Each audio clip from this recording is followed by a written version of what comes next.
sariirteeda anoo ku fadhiyo xanuun dartiis ma ka soo bixi karin guriga sariirteeda anoo ku fadhiyo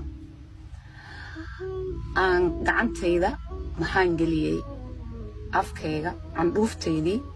oo qoyaneed ducada laakiin waa inaa banaanka tagto oo carro ah ku taabatid ma ka gaarin ani maxaan sameeyey marka gacantay farteeda carabka saaray ducadii waa xafiday anaa dan le soo maaha meeshii ay xanuunaysay aan saan qaabtay waan ku aqriyay waa saaray bismillaahi turbati ardina biriiqati bacdina يشفى سقيمنا بإذن ربنا والله سكال إلابا وقويناي يا الله بسم الله تربة أرضنا بريقة بعدنا يشفى سقيمنا بإذن ربنا والله رب العزة